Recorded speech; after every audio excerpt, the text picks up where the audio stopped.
So ఒక serial కానీ ఒక మూవీ కానీ మనం చూస్తున్నప్పుడు ఐ ఫేస్ లాగా అనిపిస్తూ ఉంటుంది. వావ్ అనే ఒక మంచి అవుట్పుట్ని చూసిన ఫీల్ వస్తూ ఉంటుంది కదా. మరి అంత మంచి అవుట్పుట్ని మనకి ఇస్తున్నప్పుడు అసలు అక్కడ ఎంత కష్టపడతారు, దాని వెనుక ఎంతమంది కష్టం ఉంటుంది, అవన్నీ కూడా చూపిస్తే మీకు కూడా అర్థమవుతుంది అనే ఉద్దేశంతో నేను ఇవాళ జెమినీ టీవీలో ప్రసారం అవుతున్న స్నేహం కోసం సీరియల్ సెట్కి వచ్చేసాను. మరి ఏమాత్రం ఆలస్యం చేయకుండా వెంటనే ఈ సీరియల్ అంతా కూడా ఎలా జరుగుతూ ఉంటుంది, మార్నింగ్ నుంచి నైట్ వరకు వాళ్ళు ఎంత కష్టపడతారు, ఈ సీరియల్ అవుట్పుట్ బయటకు రావడానికి ఎంత కష్టం ఉంటుంది, ఎవరెవరు కష్టపడతారు, అవన్నీ కూడా చూపిస్తాను. 24 క్రాఫ్ట్స్ అంటారు చూసారా, అదంతా కూడా ఇక్కడ పనిచేస్తూ ఉంటుందన్నమాట. వెంటనే ఏమాత్రం ఆలస్యం చేయకుండా చూసేద్దాం రండి. Okay thank you. Reverse angle కూడా పెడతావా? యాక్షన్.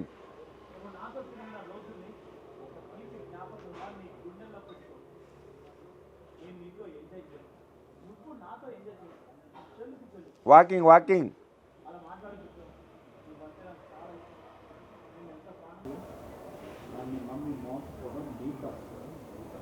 ఇప్పుడు నీ మీద నాకు ఎలాంటి ఫీలింగ్స్ లేదు. ఇదే నేను నీతో మాట్లాడే లాస్ట్ ఫోన్. మళ్ళీ నువ్వు నాకు ఫోన్ చేస్తే మర్యాద ఉండదు చెప్తున్నా.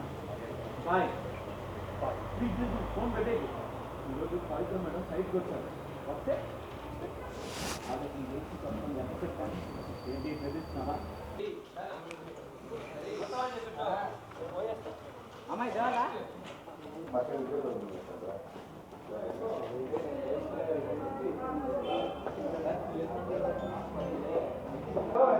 ఉంటాడు, వీళ్ళంటే ఆ ప్రాణం గెలుపుకుంటారు అంతే.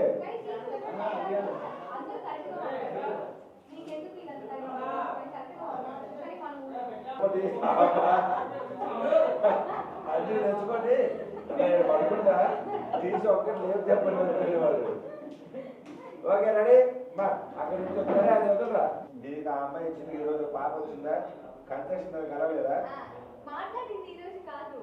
ఏ రోజు? దీని ముందు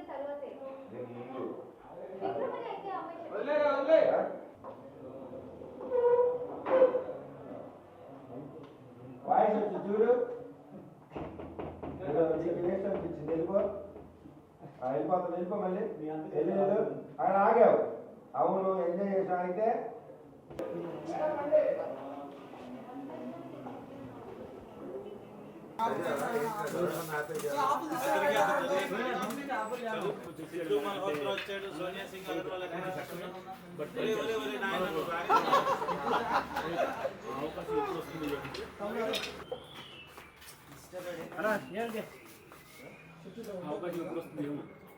అక్కడ రసూల్ గారిని నువ్వే చెప్పి, ఇక్కడ రంగా గారిని నువ్వే చెప్పి.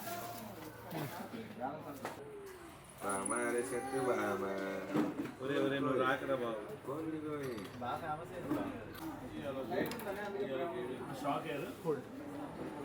అది వాడు వెతమని తెలుసు, కానీ ఆడపిల్లల జీవితాలతో ఆడుకుని వెళ్ళమని తెలియదు. ఇప్పుడు ఏం చేద్దాం పవి? ఎలాగైనా సరే విక్రమ్ ఎవరితో మాట్లాడాడో తెలుసుకుని ఆ అమ్మాయికి హెల్ప్ చేసి విక్రమ్ ఫోన్ చెక్ చేస్తే తెలుస్తుంది. వాడికి తెలియకుండా వాడి ఫోన్ చెక్ చేయడం అంటే ఆ అవకాశం ఎప్పుడు వస్తుంది? ఇప్పుడే ట్రైన్ మొదలు పెట్టు.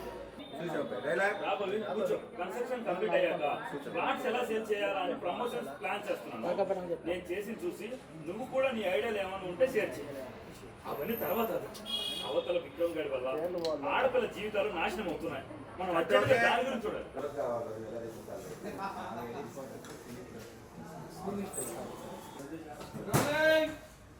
స్లోగా రమ్మా, చిన్నగా స్లోగా అటు చూసుకోరా. స్లోలీ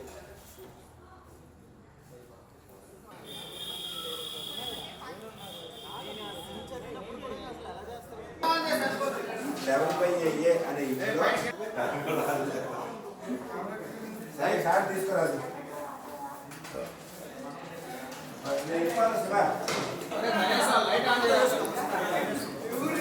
సంపినా నాకు